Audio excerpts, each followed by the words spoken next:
E aí, pessoal, estamos aqui com o mestre internacional Vinícius Marques. Tudo bem, Vinícius? Fala, Filipão, tudo bom? Tudo beleza pura, uma alegria muito grande para mim falar com você, falar com os assinantes aqui do teu canal e com toda essa comunidade de xadrez, que eu sou fã do seu programa, agora estou sendo convidado, então para mim é uma honra estar aqui, irmão. Muito obrigado pelo convite. Eu que agradeço você ter aceito. Vamos só fazer um mini resumo da carreira Bora! do Vinícius Marques, V Marques, para os amigos.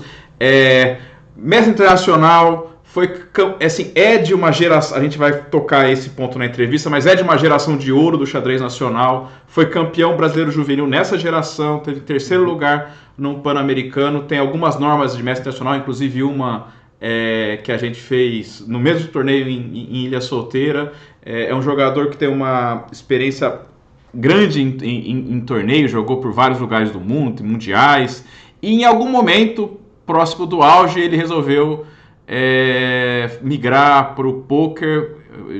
Aí você me corrija, mas a sensação que eu tenho é que você é um cara muito mais conhecido no poker do Verdade, que no xadrez. verdade. Já apresentou coisa na ESPN, tem outros projetos. A gente não vai falar aqui tanto de poker, não é o canal, você depois Tá pode. ótimo. Mas eu acho que é importante a gente saber quem foi Vinícius Marques enxadrista, né? Então vamos começar pelo começo. Paulistano desde sempre, é isso? Paulistano desde sempre, Filipão, paulistano desde sempre. É, Eu aprendi. Meu pai me ensinou a jogar quando eu tinha, acho que de 9 para 10 anos. De 9 para 10 anos, meu pai me ensinou o movimento das peças. A gente, no inverno aqui em casa, tinha competição de todos os jogos, né? Então ele ensinava os jogos mais fáceis e depois os mais difíceis. E era legal porque passava tempo, etc e tal. Filipão, o curioso é que onde eu estudava, no Colégio Vértice, aqui em São Paulo, um colégio bastante conhecido, tinha um amigo meu que também gostava de xadrez, que é o Álvaro Aranha, né, que era meu colega de escola desde a primeira série. Né? A gente estudou junto desde a primeira série, a gente começou a jogar. Né? E logo rolou o match Kasparov de 1990, e por aí foi. Depois a gente começou a jogar, estudar, e eu ter aula, ele também. Se associou ao clube de xadrez e começamos meio que juntos, né? Uma tremenda coincidência o fato da gente ter estudado junto e ele seguir hoje um treinador, um jogador muito forte, né? Mestre FIDE, um treinador bastante consagrado já na modalidade. Então, comecinho foi mais ou menos por aí, Filipão. Não, legal. Agora, antes de você já ter o. Assim, você falou, já comecei a estudar, ter treinador, ir pro clube. Eu acho que ir pro Conselho de São Paulo já é um passo um pouco além. Então, Sim. a vontade, assim, você sempre se interessou por jogos, xadrez era algo um pouco diferente com relação a outros. Bom, claramente você se interessou, você tá no poker, etc e tal, mas o que foi a mudança do xadrez ser algo a mais, assim, para você? Cara, olha só, Filipão, agora que você falou, cara, eu vou lembrar, é bacana, são essas coisas, e assim, é o que eu também que sempre exerci atividade jornalística. Eu acho que quando às vezes um jogador de futebol dá aquela resposta padrão, né? Ah, estamos aqui para conquistar os 2 pontos, é porque o jornalista também não sabe perguntar. E também, do outro jeito, que quando você faz uma boa pergunta, você tira o melhor das respostas do teu entrevistado. E, cara, e assim, quando você agora tocou nesse ponto, eu lembrei de uma curiosidade que talvez eu não me lembrasse se não tivesse tido uma pergunta boa. É, cara, olha só, eu era olha só que bacana. Meu avô, que não está mais entre nós, Otávio, ele foi membro fundador da Federação Paulista de Futebol de Mesa, cara. Popular botão, né? Mas era o botão profissional. E como é que entra o botão com o xadrez nisso aí? Eu era totalmente obcecado. Eu joguei Campeonato Brasileiro, eu jogo ainda. A gente tem mesa aqui. Eu jogo num nível, tipo, sei lá, devo ter uns 2.200 no futebol de mesa. Me defendo bem ali, até hoje. E eu jogava no círculo militar, os torneios internos, porque eu era militante. E os torneios começavam às 10 da manhã. Só que eu e meu pai, a gente ia muito cedo para o clube, né? E isso aí no ano de 89, olha que louco, um ano antes do Kasparov e Karpov. E tinha dentro da sala de futebol de mesa uma mesa de xadrez. E na época que não tinha celular, não tinha rede social, não tinha computador quase, etc e tal, eu chegava mais cedo e tinha um menino que chegava mais cedo também. Só que eles não liberavam a mesa para a gente jogar ainda. Mas o tabuleiro era liberado. Então a gente jogava, tipo, eu jogava todo sábado com esse amigo e com meu pai por umas 2 horas para esperar começar o treino, né, o campeonato infantil de futebol de mesa. Então, isso foi, cara, esse fato, que aliás você garimpou bem, talvez tenha uma importância muito grande, cara, porque assim, eu gostava muito de futebol de mesa. Eu gostava como todo moleque, gostava de ir pro clube para jogar, que eu era sócio da ABB, mas era militante de futebol de mesa no Círculo. Então eu ia lá jogar futebol de mesa, depois ia para a ABB, jogava futebol, basquete, tudo, né?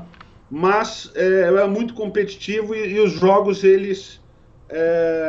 cara, até hoje, né, que assim, eu estudo ainda xadrez, gosto muito,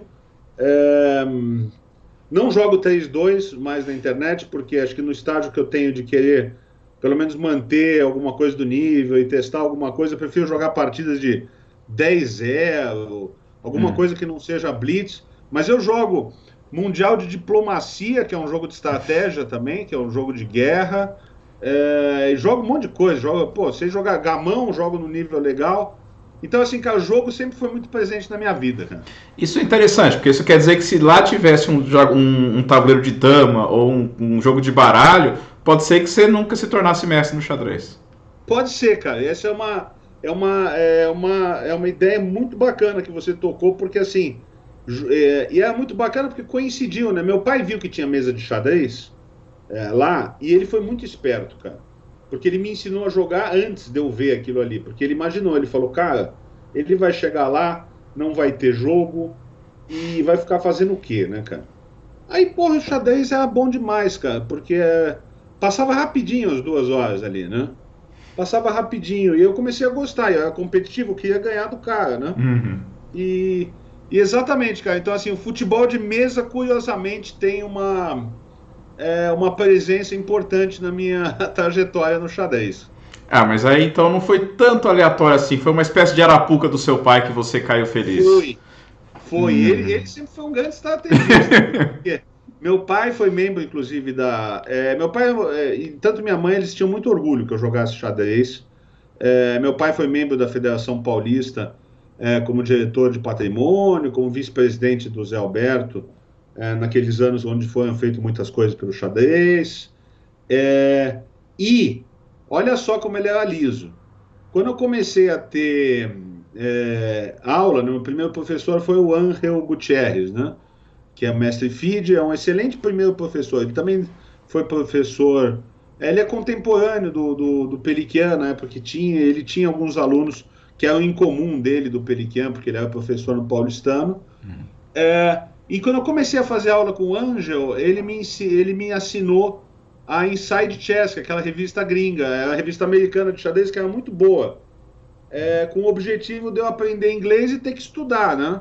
Então ele sempre foi muito um cara à frente do tempo, cara, porque eu tinha revista, tinha que aprender inglês, senão não lia nada, e tinha um belo hobby ali para ficar vendo de partida e tudo mais. Então, assim, meu pai é um cara também muito importante nessa minha trajetória, cara, porque ele fez assim, ele conseguiu despertar um encantamento de diversas maneiras. Não, é interessante o relato.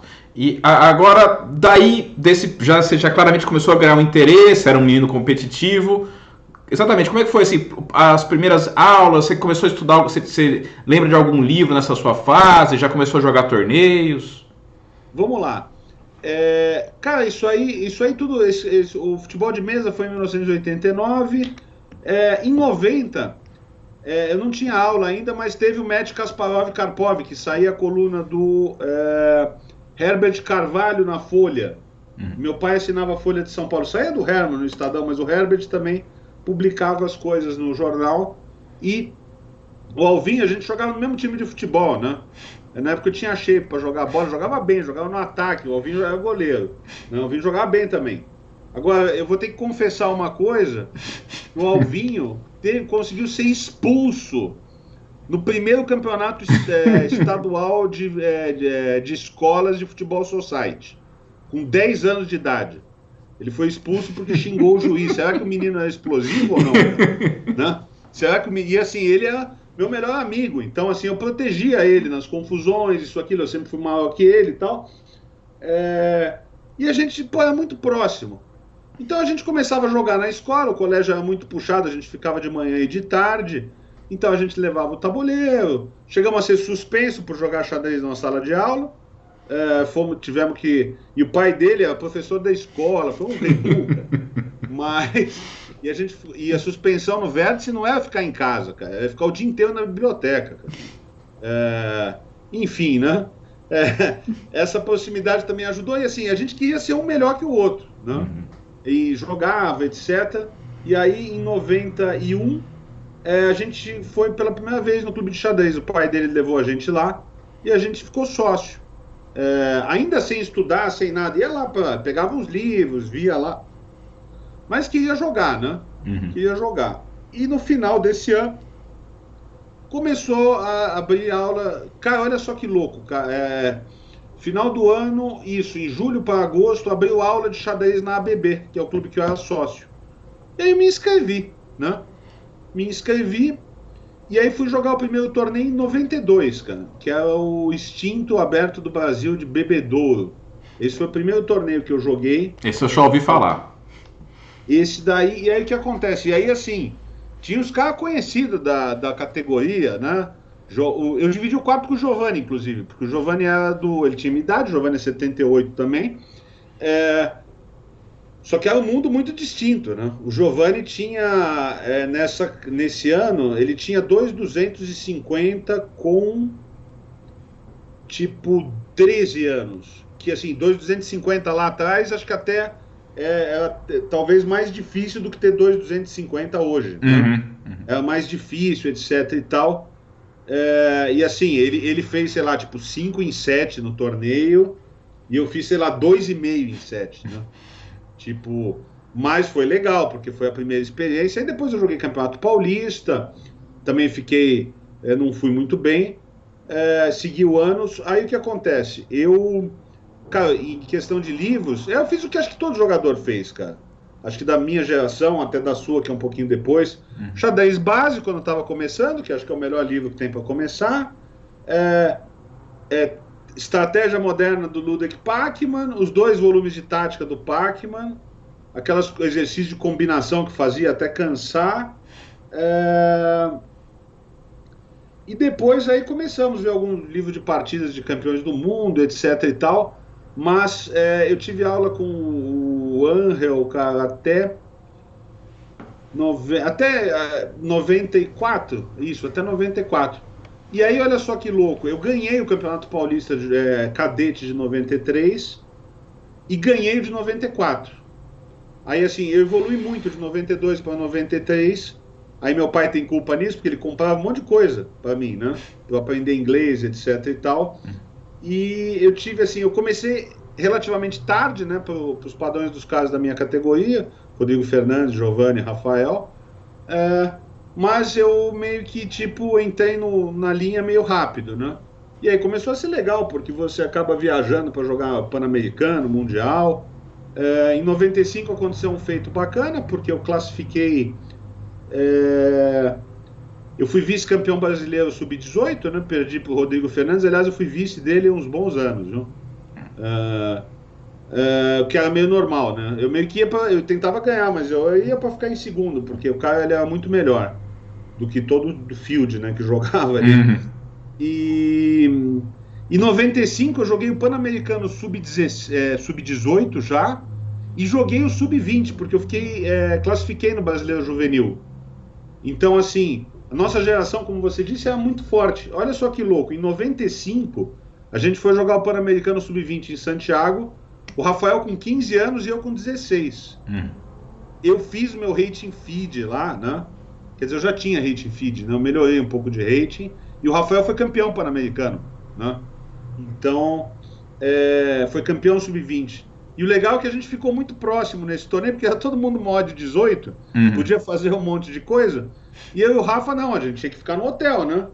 Ficava no hotel, ia jantar, etc e tal.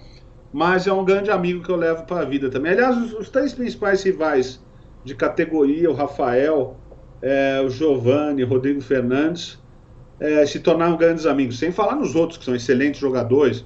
Ovelha, né, que Ovelha é 77, Igor Steinhoff, que jogava bem, Marcelo Cuquier, que jogava muito bem. Realmente é uma geração punk ali, cara. Bem, Alvinho, né, Luciano Malta Maia, era uma galera bem forte, cara. Então foi acho que a gente conseguiu cobrir legal esse princípio. Mas assim, a minha competitividade com o Alvinho ajudou bastante também, viu? Não, isso é interessante. Na verdade, competitividade com todos esses daí depois acabam. Acho que ninguém tem muita dúvida de que, de alguma maneira, essa geração um acabou ajudando o outro, ou por ajudar mesmo, ou a competição em si, né? Exatamente. Agora, teve os torneios, assim, essa parte que você falou de poder jogar Pan-Americano, Mundial, eu acho que marca muito um jogador. Você acaba lembrando disso por décadas. Tem torneios dessa. O mesmo brasileiro que você ganhou juvenil, que era um brasileiro, depois você pode contar um pouco a respeito, porque não tava fácil. Fala um pouco mais desses torneios que acho que, de alguma maneira, marcaram essa parte da sua vida, né? Maravilha, vamos lá. Para mim, assim, foi muito especial jogar o primeiro Pan-Americano que eu classifiquei, que era em 93, porque era uma época que não era aberto, né, os torneios. Você tinha que classificar do paulista para o brasileiro e do brasileiro para o Pan, né? Eu acho melhor que seja aberto, né, porque o torneio fica mais acessível e mais atrativo. E também deixa as pessoas realizarem um sonho de jogar um campeonato pan-americano, que por mais que elas não virem jogadores de xadrez, jogadores de xadrez profissional, porra, é um negócio do cacete. Então, você ter jogado no campeonato pan-americano de alguma coisa. Então, eu acho muito melhor. Mas, assim, o pan-americano que eu joguei em 93 foi o primeiro, foi em 93, não, minto, 94. Em Caiobá, no Paraná. É tudo perto lá, eu nunca sei quando é Matinhos, Caiobá. Eu também confundo. Nossa, é tudo a mesma coisa, cara. Então, Matinhos, aí eu fiz 55, eu fiz 3,5 em 6, eu acho. Foi legal, porque era um torneio difícil, eu perdi para quem tinha que perder, ganhei de quem tinha que ganhar, e empatei com um cara melhor que eu ali. Então deu tudo certo. 95 foi um ano que aí eu vim assim, né, de ser no Brasileiro de Cadetes de 94, eu acho que fiquei em terceiro, ganhou o Giovanni. 95 eu fui vice-campeão do Rodrigo Fernandes. E 95 foi muito especial, porque o Mundial de Guarapuava, né, foi o Mundial de Categorias em Guarapuava, no Paraná, né, que até o prefeito Ribascali, que é um grande apoiador ali do jogo, e eu tive então classificava os dois primeiros do brasileiro diretamente para o Mundial, né, porque o Brasil tinha mais vagas, e eu fiquei em segundo, né, ganhou o Rodrigo Fernandes. E como o Rodrigo Fernandes não jogou, olha que louco, o Rodrigo Fernandes não jogou porque ele abandonou o xadrez naquele ano, praticamente. A terceira colocada do brasileiro sub-18 era a Tatiana Ratko, que não jogou porque ia jogar o feminino, e acabou jogando meu grande amigo, meu irmão Vinícius Van Riemsdyk, filho do Herman, que ficou em quarto no brasileiro, né? Então, e esse Mundial foi muito especial. Primeiro porque foi no Brasil e depois porque eu fui muito bem no torneio, né? Tinham entre os 20, eu fiquei em 21º, se eu não me engano, 20º ou 21º. Eu joguei na mesa 9 na última rodada, que era muito difícil, cara, o torneio é muito duro. Entre os 20, praticamente, eu estou me colocando em 20º, pode ser que seja o 21º. Mas entre os 20 só tinham 2 caras sem rating, então no Chile eu não tinha rating ainda, eu joguei para fazer rating ainda. Que era eu e o Sazikiran da Índia, né? Era muito louco, eu jogava blitz com ele, porque o menino era desse tamanho, baixinho ali e tal, e inclusive ele deu um massacre no Giovanni nessa partida, nesse torneio, cara, que Aliás, eu vou lembrar uma história, porque essa daí tem que contar, que você que está, tipo, reeditando a história do xadrez nacional, você tem que ter acesso a algumas passagens que eu acho que talvez você não saiba. Eu dividi o quarto com o Giovanni, não, minto. Eu dividi o quarto com o Vinícius nesse Mundial. Mas a gente meio que estudava junto, via lá, o Milos estava com o Rafael ali de técnico e tal. E nesse Mundial quero fazer uma menção muito especial para Everaldo Matsuura, que foi ser nosso técnico voluntário, sem ganhar um passe escolar, só pela passagem e alimentação para ajudar a equipe brasileira, tá? É um ser humano espetacular, o Everaldo Matsuura, tá? Eu quero deixar claro esse agradecimento, porque só o Rafael tinha técnico, né? E o Matsuura era técnico de todo mundo. Eu, o Thiago Stout, do Benares, ele via as partidas, preparava os adversários. Cara, um cara fantástico. Mas o Giovanni começou muito bem no Mundial e começou a andar de lado, porque ele perdeu uma partida para o cara que foi campeão mundial, que é o Robert Kempinski. Ganhou empatado ele e Emil Sutovski, de Israel, né? O Giovanni começou na época ele oscilava muito, né? Ele jogava muito bem, mas ele perdia uma partida e aí ele perdeu uma e perdeu para o Gelashvili, que é um cara da Armênia, da Geórgia, né? Não Gelashvili, vai ser da Armênia, né? Por favor, né? Terminação dos nomes está muito clara. Ele perdeu para esse cara e ele jogava com o Sazikian, que é um menino desse tamanho, e a gente estava almoçando e ele falou para o Milos: o que eu jogo? Né? O Milos falou: joga os clássicos, né? Joga os clássicos, porque não tem escape. Cara, a hora que a gente vai ver a partida Sazikian e Giovanni, depois você busca na base ali. Cara, tipo, no lance 21, foi um ataque torre que, tipo, o cavalo do Giovanni estava em H8. Cara, o cavalo, não sei como, não me pergunte como, depois eu até vou ver, você vê também. O cavalo foi para lá e tinha, assim, tipo, uma dama em H5, uma torre em F3, um bispo em C1, enfim, né? Não deu. Não... E aí ele saiu puto da partida, né, cara? O Milos falou: pô, mas não era para ser esse tipo de clássico, né, cara? Era para ser um Alekhine Capablanca, não era para ser um ataque clássico por parte dele, né? Mas isso só a título de curiosidade para falar do Sazikian e da época.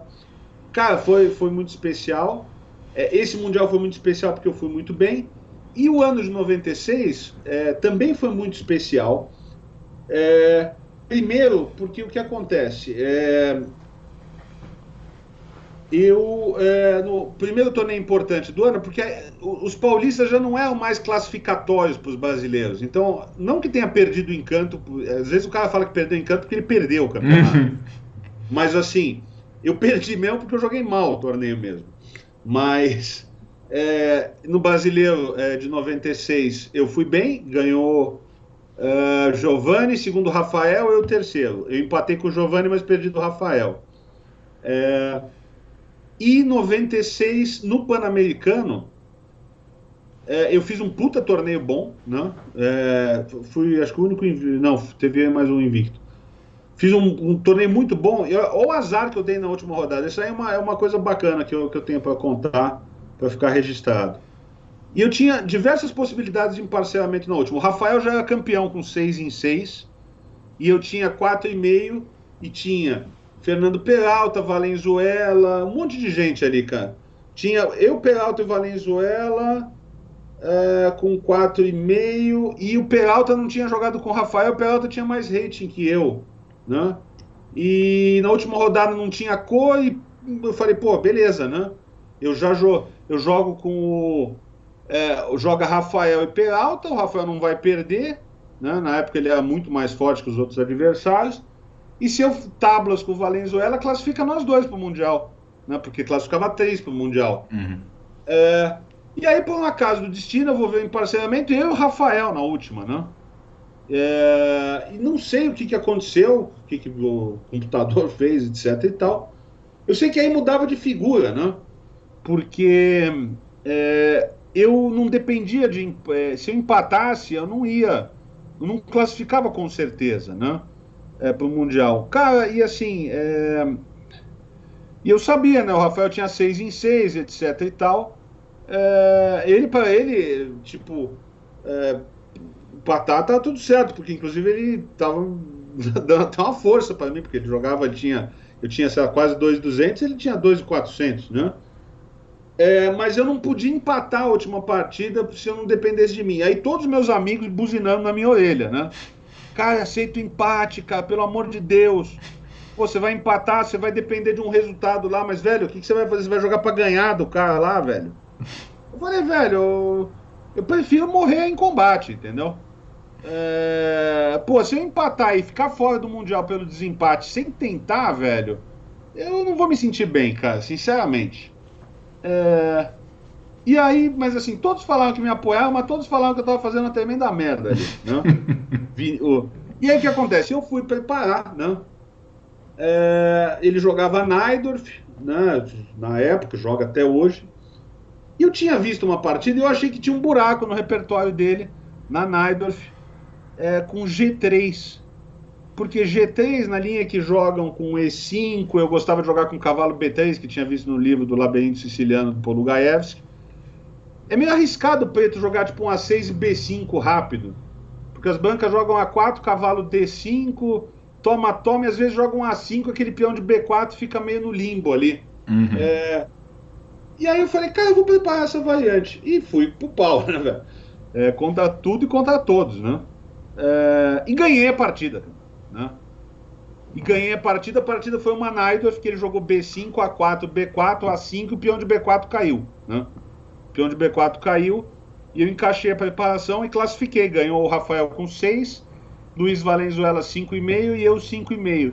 E a gente foi jogar o Mundial. E eu fico muito feliz porque eu carimbei a faixa do Rafael uma partida antes do Mundial. Uhum. A gente foi jogar o Mundial em 96.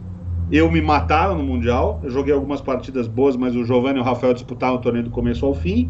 E eu fui para meio que figuração, mas ainda assim em Menorca, na Espanha. Então não era uma figuração das piores, né? Podia ser em alguns lugares piores, né? Uma puta de um hotel de frente pro mar, um espetáculo, né? Se é para ser coadjuvante, que seja jogando bola na praia, tomando um drink no bar, logo depois de ter feito 18 anos. E assim, carimbei a faixa do Rafael antes do Mundial, fui o primeiro cara a apertar a mão dele quando ele empatou com o Dao Tianai em Menorca, porque eu jogava sub-18 e eu joguei a última rodada e tal, e fiquei acompanhando de dentro da sala de jogo, né? A partida dele, que eu podia ficar lá. E depois que ele ganhou o Mundial, eu ganhei dele no Aberto do Brasil de Americana, em 97. Então carimbei a faixa uma antes e uma depois do Mundial. E fiquei muito feliz por ele. Assim, e assim, considero meu score com ele muito bom, porque eu tenho 2 vitórias, eu acho que 2 vitórias, eu acho que ele tem 5 ou 6 vitórias, cara, tipo 5 ou 6-2, mas e acho que teve um empate pelo meio ali num torneio de rápidas ou por equipes, mas é um resultado bom, sei lá, 5 ou 6-2 contra o Rafael na época lá, era pra poucos, né? E eu torcia muito para ele, cara. Torcia muito para ele porque a gente era muito próximo. O Giovanni também, né? A gente sempre até conviveu mais nos torneios do que com o Rafa. Mas, cara, foi um tesão, cara. Perdão da palavra, foi um tesão disputar xadrez nessa época. Porque é muito difícil, cara. É só cara bom que tinha. Pô, subia um ano lá, o Rodrigo Fernandes, Ovelha, não sei o que tal. Descia, era o Rafael, né? Então, isso aí acho que ajudou muito a gente, cara. Ajudou muito a gente, a nossa geração a evoluir. Muito bom, cara, você ser um cara referente até nessa geração. Claro que as maiores referências foram o Giovanni e o Rafael. Tinha o Rodrigo Fernandes, que era excelente, cara. Rodrigo Fernandes tinha 2.340 com 16 anos, cara, né? No Mundial de 93 de Bratislava, ele jogou na mesa 2 no Mundial Cadete, na última rodada, perdeu pro Boris Avrukh. Mas, tipo, se ele empata, ele fica em terceiro, se ele ganha, ele fica em segundo, né? Também é um cara muito bom, é um cara que eu tenho amizade próxima. Você não chegou a jogar muito com ele, né, Felipe? Eu fui, acho que quando eu tinha uns 14 anos, eu fui carimbado por ele. E eu acho que, ele já nem tava jogando, eu acho. Aquele jogo, sentou lá, acho que meio que jogou só para relembrar, mas o pai dele era amigo do meu tio, morário americano. Ah, sim. Dom Hector, Exato. que em paz esteja ali também, um grande amigo ali, cara, e cara, o Rodrigo, o Rafael mesmo, se você perguntar para ele vai falar que de talento ele acha que o Rodrigo e o Giovani tinham mais que ele, cara, né? O Rodrigo é um puta talento, jogava pra cacete, jogava demais. E desencanou também, é bacana falar, assim, eu tô falando tanto dos meus contemporâneos, mas acho que fica legal até, porque ficam histórias vivas. Cara, o Rodrigo Fernandes, ele desencanou do xadrez no Pan-Americano Juvenil de 95. Por quê, né? O Rodrigo, cara, ele não foi mestre internacional por acaso, porque ele tinha um rate muito alto, 2.300 e lá vai fumaça, tinha norma de mestre, e nos Pan-Americanos juvenis que ele jogou, né, ele era meio que favorito em 2 Pan-Americanos. Em 94, ele e o Maxi Ginsburg da Argentina, ganhou o Ginsburg. Em 95, ele era muito favorito também, junto com o Rafael e outros, com o Luiz Rojas e alguns outros caras. E não deu. Nesse Pan-Americano, acho que ele meio se queimou, né, no Chile. Tanto que ele é um sistema de prédio, né, o torneio. Grupo A, Grupo B, classificava para a final e levava os resultados que você tinha tido no grupo para a final, né? E o Rodrigo não jogou a final B, porque ele não classificou para a final A. Ele falou, cara, eu parei de jogar xadrez, né? E o Milos meio que apoiou ele. Ele falou, cara, você não tem mais tesão de jogar xadrez, cara. Você joga muito bem, mas não é muito a tua, cara. E foi bacana que ele encerrou a carreira de xadrezista profissional dele no meio de um torneio e com a gente do lado, né? A gente preparando para as partidas, ele falou, cara, eu tô muito tranquilo. Ele ia lá, ajudava na preparação, né? Uhum. Não, aqui você joga assim e tal.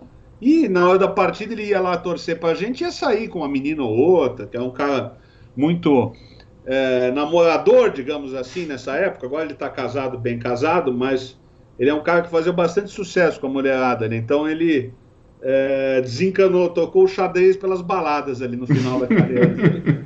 E eu acho que esse é um relato. E aí a gente chega, cara, até pra gente virar essa página aqui dessa trajetória. Pô, aí rolou tudo isso, aquilo. Em 96 eu joguei o Campeonato Mundial. Em 97 eu fui vice-campeão brasileiro, ganhou o Cruyff Petri de Santa Catarina, que foi um brasileiro que foi em Água Preta, em Pernambuco. E no Pan-Americano Juvenil não fui bem, em Buenos Aires. Aliás, um Pan-Americano que também é curioso, que eu era pré-classificado número 4, e na primeira rodada de um torneio suíço, perderam o número 1, 2, 3 e 4, cara. Isso é uma coisa que acho que sem precedentes. Eu não me lembro de ter visto isso. Ó, Peralta perdeu para o Samamé do Peru, Lucas Moreda perdeu para um cara que eu não lembro quem que era o cara. Lucas Moreda, Emílio Bastidas do Equador, e eu perdi, que era o número 4. Primeira rodada, os 4 favoritos perderam. Um feito ímpar, né? Eu nunca vi isso acontecer, né? Eu nunca vi. E 98 foi o ano que é o meu último ano de juvenil. Eu ganhei o Campeonato Brasileiro na frente do Giovani. Nós dois fizemos 6,5 e 7. E eu tinha melhor sistema. E acho que esse daí pode ser até um que a gente possa até falar um pouquinho mais, etc. Mas, em resumo, assim, acho que eu consegui, não tão resumidamente, a gente acaba falando bastante, mas acho que eu consegui cobrir legal esse período do que era jogar, né, contra esses caras. O que a gente tinha de união e o que tinha de rivalidade, né? Entre Giovani e Rafael.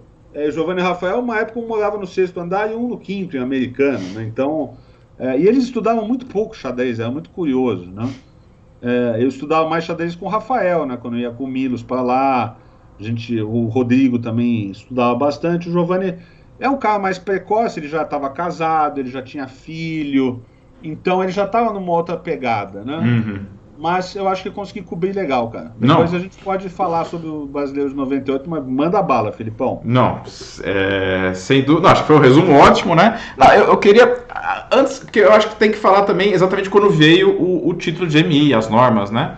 Mas algo que eu acho interessante, principalmente do pessoal que não é dessa geração de computadores e tudo mais, se teve algum livro em especial, alguma coisa, pode ser alguns, que você acha que realmente te ajudaram, Ou a sua evolução foi realmente mais no estudar junto com os treinadores ou com os amigos?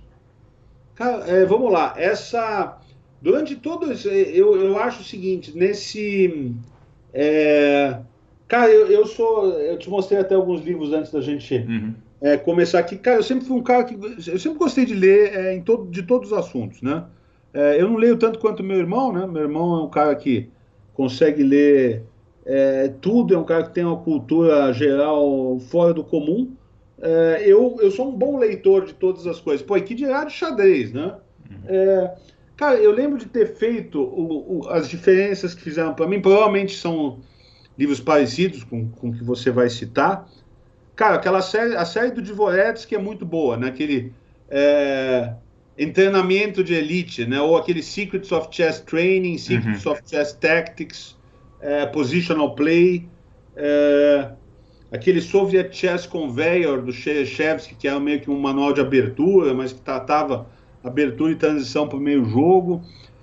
Eu vou falar que os livros que mais fizeram impacto para mim foram os livros do Dvoretsky, que eu tenho todos aqui, todos os livros do Dvoretsky que eu li, que ele tinha aqueles exercícios, né? Eu montava o tabuleirinho certinho, colocava o relógio aqui, igual que ele falava.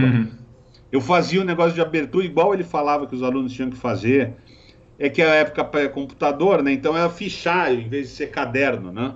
Porque o fichário você pode colocar uma ficha nova, né? Etc e tal. Então eu fazia, cara, ipsis literis, o que dizia ali dos caras da escola russa ali. E eu gostava muito, eu acho que assim, o Dvoretsky foi o meu principal coach nessa época ali, junto com meus coaches de verdade, né? Que foram... o primeiro professor foi o Angel, eu nunca posso deixar de lembrar. Fiz algumas aulas com o Hermann também. Depois estudei com Walter Arencibia na Espanha, quando eu fiquei eu e a Tatiana Hatiko. A gente ficou morando lá uns 3, 4 meses ali por causa de um projeto lá que tinha. Acho que ela até mencionou na entrevista com você. Sim. E estudei 3 meses com a Arencibia, todo dia. E depois com o Milos, né? Depois com o Milos, que foi... o Milos foi muito importante para quando eu fiz as normas, tá? Porque assim, o Milos você sabe tão bem quanto eu, que você jogou muito com ele, já analisou muito com ele. É um cara de uma cultura enxadrística fora de série, né?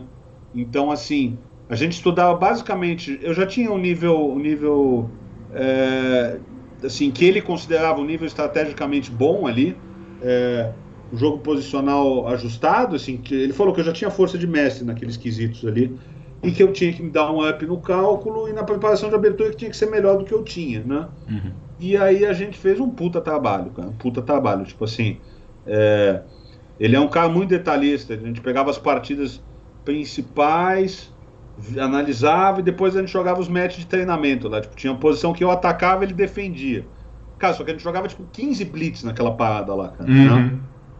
E depois estudava para ver as paradas críticas, tá? Então, assim, eu acho que de treinadores foram esses que eu citei. De parceiro de estudos, eu estudei bastante com o Rafael, né? Claro que na época eu aprendia muito mais dele do que eu colaborava, mas eu tenho algumas ideias de abertura que ele levou também para a carreira dele, igual aquele bispo D3 na Índia do Rei, cavalo G2, eu comecei a jogar antes ali, né? Eu puxei o ataque dos 4 peões dele, a escocesa que a gente jogava. Agora, dos livros, foram os livros do Dvoretsky. Cara, e o livro de partidas do Botvinnik, cara, eu não posso deixar de falar. O livro de partidas do Botvinnik e do Smyslov, cara, que é aquele do Smyslov que eu tinha em português. Eu acho aqueles livros fantásticos, cara.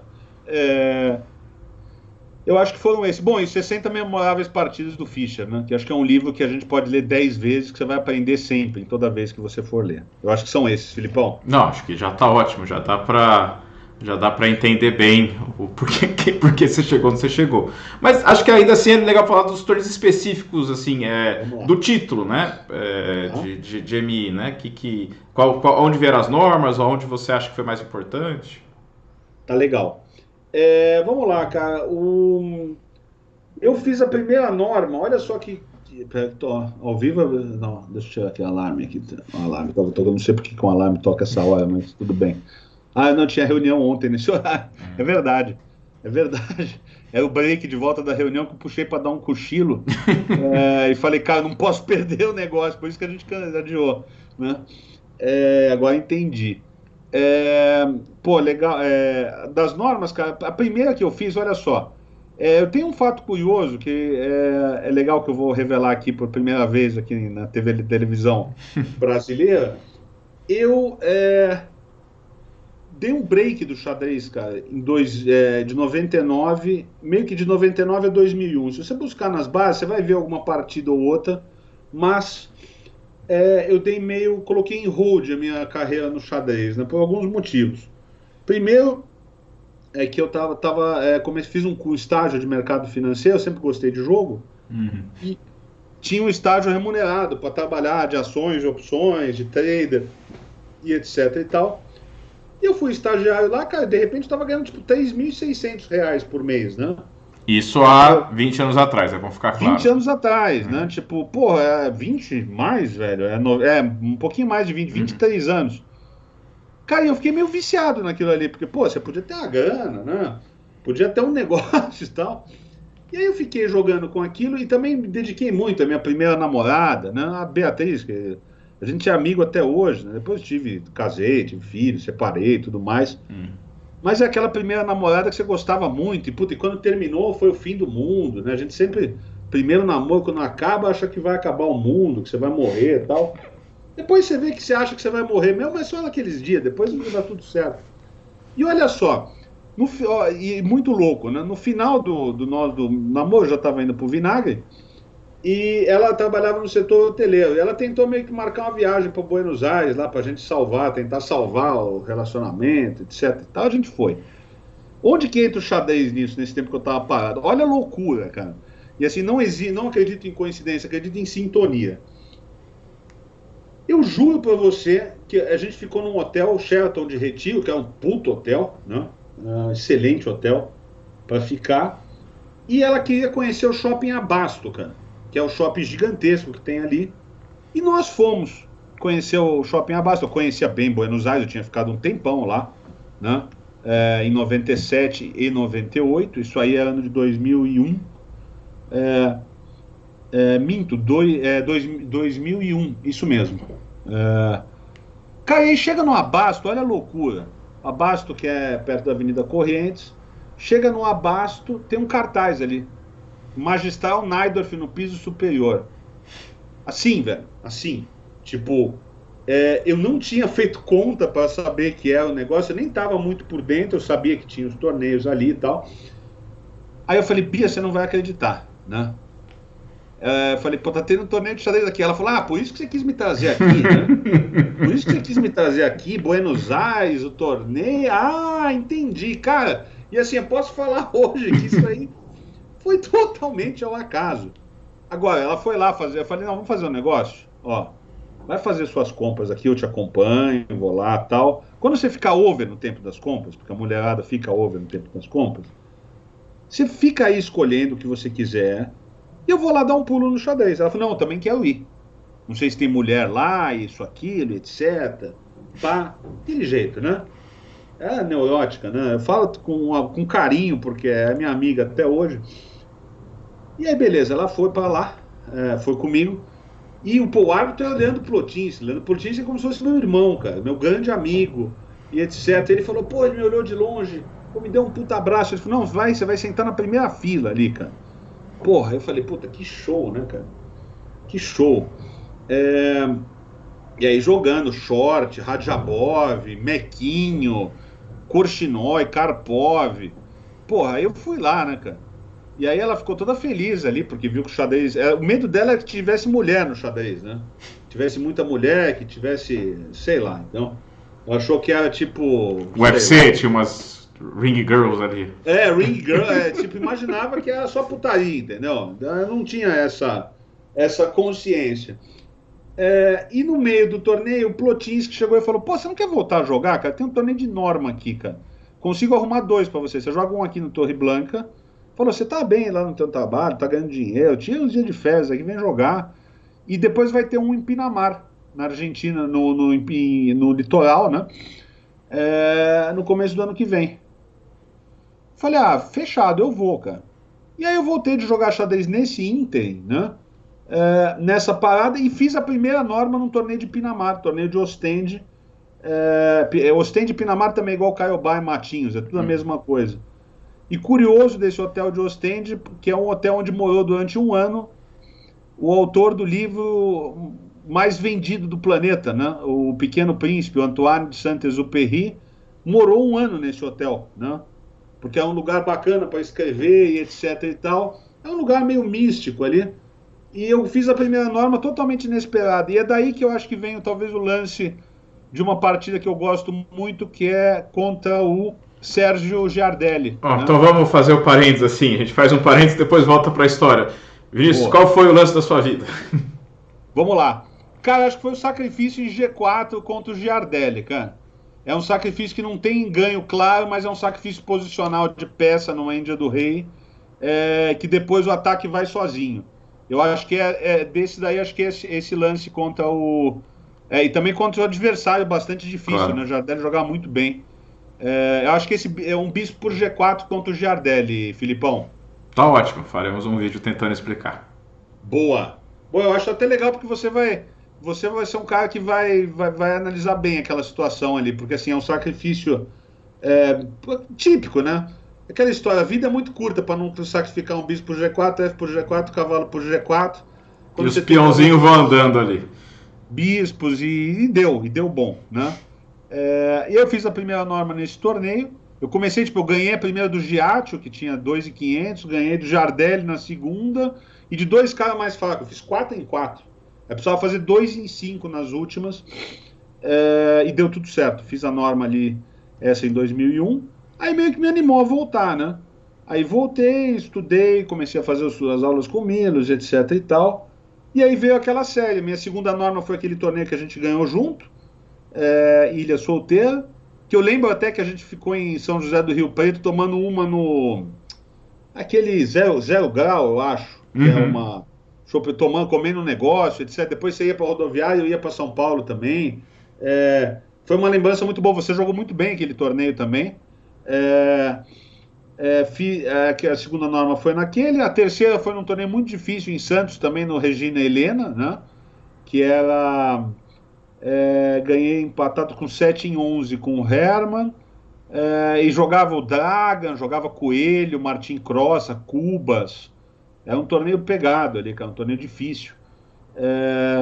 Essa foi a terceira, mas aí o que acontece? Não tinha até o título sair, né? Que saiu final de 2003.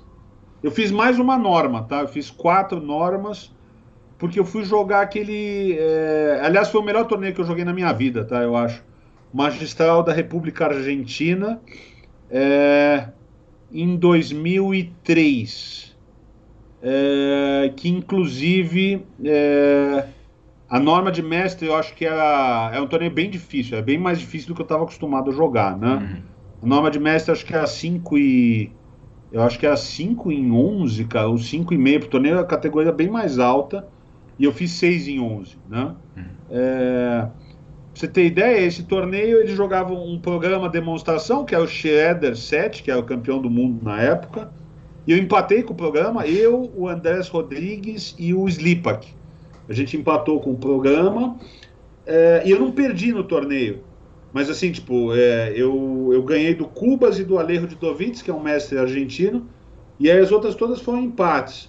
Mas Pano, Andrés Rodrigues, Slipak, Diego Valerga, Pablo Lafuente, é um puta torneio, Bernardo Rosselli, é um torneio dificílimo, cara. Né?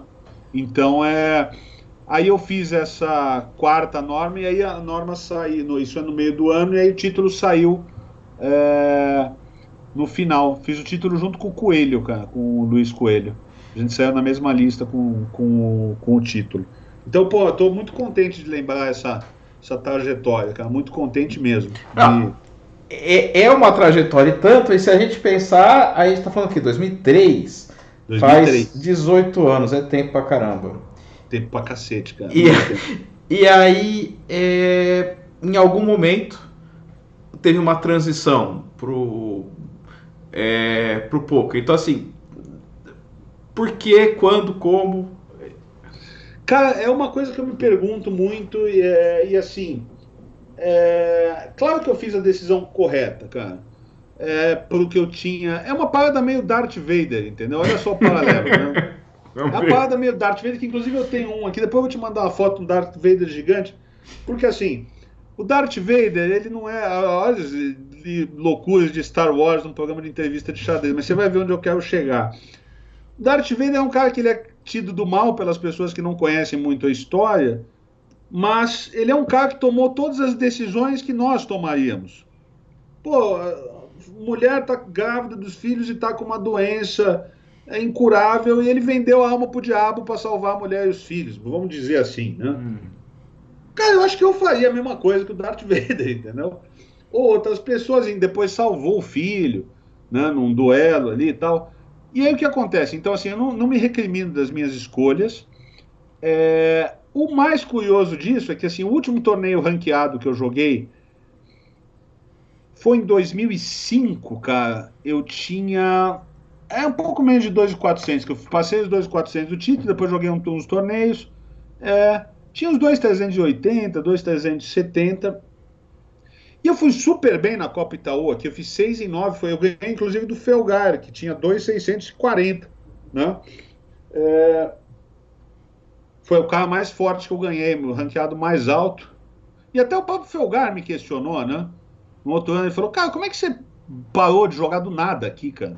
Você estava num caminho bem bom, cara. Você é um mestre com bastante bagagem, com jogo consistente. Você podia tentar fazer o título de grande mestre, isso, aquilo e tal.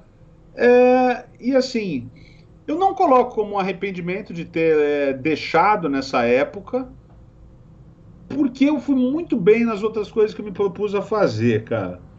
Mas eu acho que dava para ter conciliado um pouquinho mais os dois, mais uns 2, 3 anos, cara. Eu acho que eu poderia ter feito mais acertada essa transição, podia ter ficado nos dois mundos por uns 3, 4 anos mais. Que inclusive acho que são os 3, 4 anos que você pegou e que voaram, né? Você, Crico e etc e tal. E eu acho que essa chance, eu acho que eu tinha condições de também talvez ter dado esse salto. A gente nunca sabe se vai dar ou não, porque você sabe pô, melhor do que eu, né? Quando a gente sobe de faixa de rating, né? A gente no começo acha que a gente joga super bem, que a gente só precisa jogar com os caras bons para ir melhorando. Não, as habilidades precisam ir melhorando, né? Você precisa refinar teu jogo de 1001 maneiras. Eu assim, se eu pudesse voltar no tempo, talvez eu dedicasse mais uns 3, 4 anos pro xadrez, porque eu acho que valeria a pena, cara. Eu gosto muito, entendeu? E eu tô muito feliz com o título de MI, é o meu objetivo, né? Agora eu acho que o jeito mais fácil é tentar jogar o Mundial de Veteranos, né, que daqui a 7 anos, né, que eu posso jogar, e fazer as normas no Pan-Americano de Veteranos, na hora quem sabe, né? Olha só. Mas estou brincando, não é mais um sonho que eu tenho, porque eu sei que o trabalho é muito bacana, mas quem sabe, né? Korchnoi style aí, de repente, não que eu queira jogar como Korchnoi, mas eu acho que dá para evoluir sempre, cara, no jogo. Claro que é mais difícil quando se tem mais idade. Não é mais difícil porque a cabeça é pior, é porque o seu tempo é pior, né? Você tem que ficar com filha, tem que viajar, tem que fazer uma série de coisas, tem trabalho. Mas, assim, não me arrependo, mas tomaria uma decisão diferente, tá? Não me arrependo porque eu ganhei muita grana, cara, de 2005 a 2009. Vou ser bem sincero. Eu estava no mercado financeiro, comecei a jogar pôquer, inclusive... a gente não vai falar de pôquer, mas eu dei uma entrevista. A minha última entrevista que eu dei de pôquer, o cara perguntou como é que foi o meu primeiro contato com o pôquer, né? Um cara bom entrevistador, assim, muito bom, no teu estilo, tá? Um cara muito profissional. E eu falei, olha, se eu falar que o xadrez tem a ver, você vai acreditar? Ele falou, claro que eu vou, mas eu falei fisicamente, porque eu fui jogar New York Open de 97 e fiquei depois mais uns dias em Nova York, né? E meus amigos da época, Marta Fierro, que morava em Nova York, Carlos Perdomo, da Colômbia, que morava em Nova York, e a Gisela Murray, de Porto Rico, todos eram fãs de pôquer, né? Então, nos dias que eu fiquei lá, a galera jogava pôquer, eu sabia jogar pôquer e aparecia na televisão. que o Stu Ungar, que é o melhor jogador de pôquer de todos os tempos, ia voltar a jogar o Campeonato Mundial naquele ano, e ele ganhou, né, curiosamente. E eu acompanho os livros de pôquer desse torneio de 97 em New York. Então são duas coisas que sempre andam juntos, né, o pôquer e o xadrez. Eu meio que me interessei mais pelo pôquer numa casualidade, num torneio de xadrez, e depois toquei o xadrez pelo pôquer como atividade principal, sem nunca esquecer do xadrez. Eu sempre joguei pelo Pinheiros, os interclubes, mas o componente dinheiro falou mais alto aí nessa época, porque assim, eu lembro, cara, eu me considerava um cara hobby lucrativo no pôquer, né? Cara, mas eu ganhei 40 mil num torneio, cara. Tipo, que a inscrição era 1.000, né? E é um torneio que, tipo, não foi tão difícil de ganhar. Não estou menosprezando os adversários, mas assim, faz a conta, cara. Pra você ganhar 40 pau num torneio de xadrez, cara, é muito difícil, cara, né? É muito difícil. O Campeonato Brasileiro hoje, eu vi ali, paga primeiro lugar, acho que 7 mil, cara. Pô, você é campeão brasileiro, cara. Você tem que bater em 200 caras do MMA na rua, dar um mortal carpado, ganhar uma batida de bola com o Kirten e ganhar o torneio. É difícil pra cacete, pô, né? Então, isso aí teve uma... e assim, e por ser também meio que pioneiro no projeto, porque era uma coisa que a gente sempre gostava do xadrez, de ver a história dos caras das antigas. Pô, eu sou um dos caras que tá na capa da primeira revista brasileira de pôquer, né? Então, tipo, isso tem um puta componente, né? De você ser o cara, tipo, Steinitz da parada ali, né? Você é tipo o Lasker da parada ali. Rolou isso aí, tipo assim, reconhecimento das pessoas, etc. E outra coisa, eu fui o primeiro enxadrista que virou jogador de pôquer, né? Cara, se você for pensar hoje aqui, vamos lá, só falar rapidamente. William Arruda, tá milionário em dólares, ele tem projeto com pôquer, joga pra cacete. Rafael Moraes, idem. Thiago Crema, idem. Fernando Viana, idem. O Fernando não é sócio do time dos caras, mas está muito bem, joga muito bem, né? Outros caras que foram, Eduardo Marra, enfim, cara, tem muito cara que foi do xadrez pro pôquer. Eu fui o primeiro cara, o Martin Crossa joga pra cacete, né? Enfim, cara, eu acho que eu também ajudei um pouco a fazer bem para essas pessoas por ser uma referência que tocou o xadrez pro pôquer e começou a dar certo, né? Então, assim, se deu, primeiro, se deu por causa da grana, efetivamente, que você precisa ser um jogador nota 6 no pôquer para você ter um rendimento que equivale a nota 8,5 de xadrez, e é um jogo que tinha muito potencial para explodir, como explodiu, né? Uhum.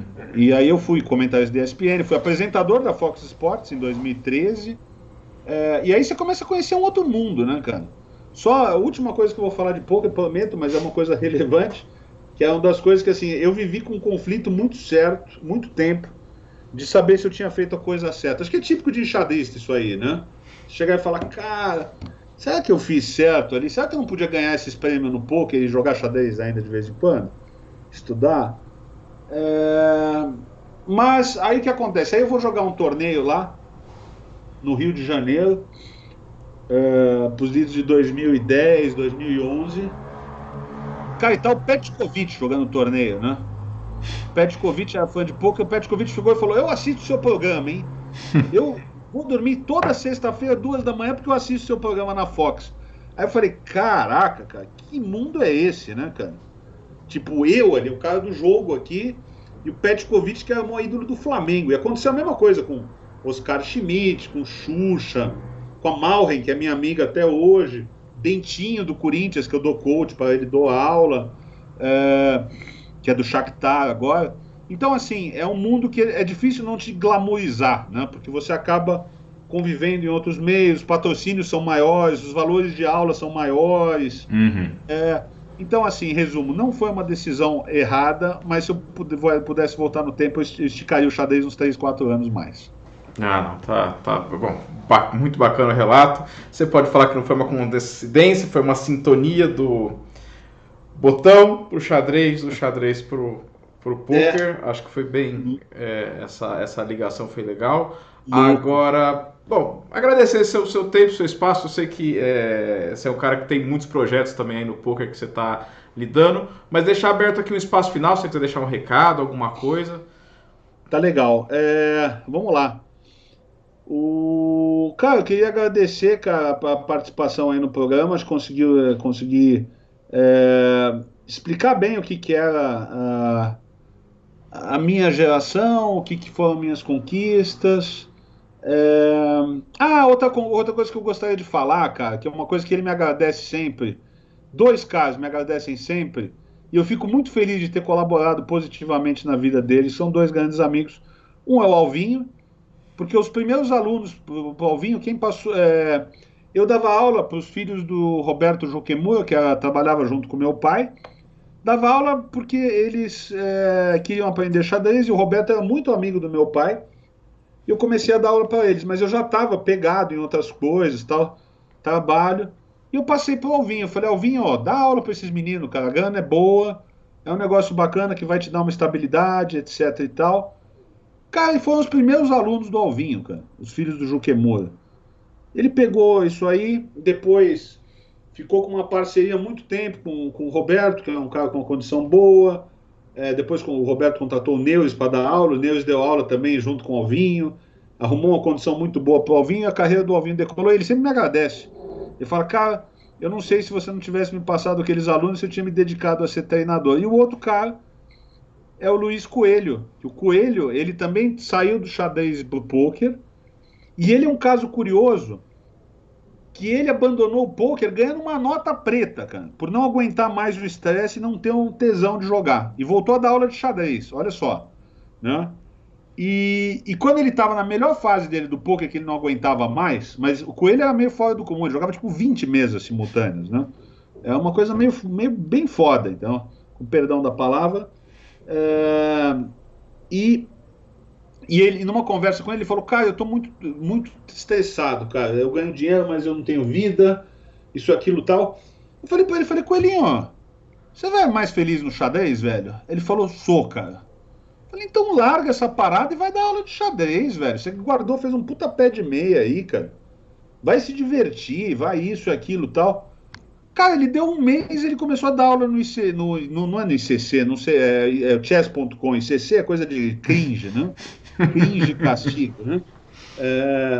O livro de Dostoiévski, né? Cringe e castigo. Trocadilho horroroso, mas uma sexta-feira tá valendo, né? Então, assim, queria mencionar, e ele tá muito feliz, ele falou comigo esses dias. Eu falei, ô seu viado, por que você não fala mais comigo, velho? Ele falou, cara, eu tô sem tempo, eu tô dando 13 horas de aula de xadrez por dia, e você que é o culpado disso aí. Mas ele falou, tô muito feliz, né? Então, assim, isso são coisas muito legais de ouvir, entendeu?